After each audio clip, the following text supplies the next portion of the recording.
Voici déjà la dernière vidéo de notre série. Déjà, depuis plusieurs semaines, nous cheminons avec Saint Joseph et en découvrant des facettes cachées de sa personnalité, nous approfondissons notre propre relation à Dieu, qui a voulu faire de Joseph un père pour son fils. En lisant ce dernier numéro de la lettre du pape François, j'ai été touché par ce thème de l'ombre. S'il y a de l'ombre, c'est donc qu'il y a de la lumière. Dieu lui-même est lumière. Comme l'écrit saint Jacques dans sa lettre au chapitre 1er, verset 17, « Ne vous y trompez pas, mes frères bien-aimés, les présents les meilleurs, les dons les parfaits, proviennent tous d'en haut. Ils descendent d'auprès du Père des Lumières, lui qui n'est pas comme les astres, sujet aux mouvements périodiques, ni aux éclipses. » Ce Père des Lumières, en se révélant, en nous révélant son amour, projette comme une ombre sur notre terre, signe de sa proximité et de sa sollicitude pour tous les hommes. L'ombre est une image positive. Par notre expérience humaine, nous savons que l'ombre est d'abord bienfaisante en raison de la fraîcheur qu'elle procure, surtout en été ou sous les latitudes les plus chaudes, comme c'est souvent le cas en Israël. L'ombre offre une protection. Mais l'ombre a aussi une signification spirituelle très importante.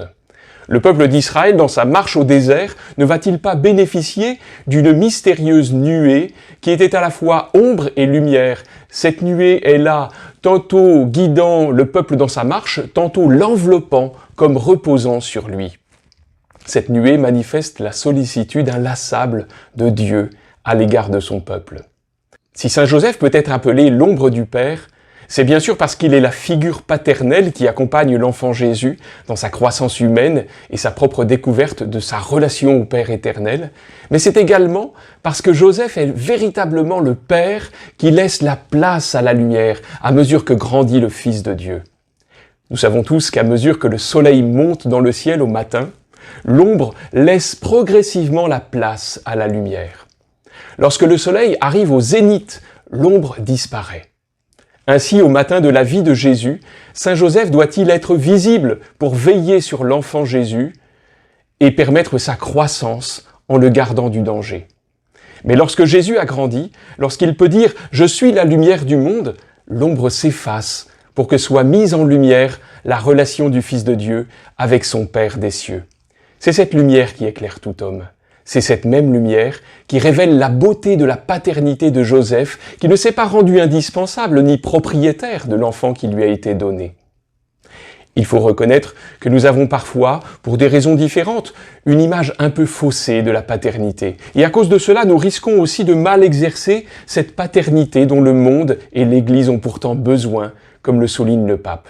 L'une des sources de mauvaise compréhension provient du vocabulaire même de notre foi. En effet, nous avons appris que Dieu est le Père Tout-Puissant, en latin « omnipotens », et nous sommes peut-être tentés de nous représenter cette paternité à la manière d'un surveillant-chef qui contrôlerait tout de loin.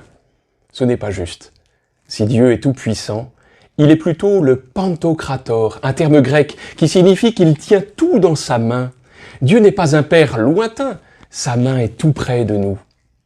Envisager Joseph comme l'ombre du Père peut nous réconcilier avec le Père des cieux, avec le véritable projet de Dieu qui est de faire croître chacun de ses enfants en l'entourant d'affection, d'attention.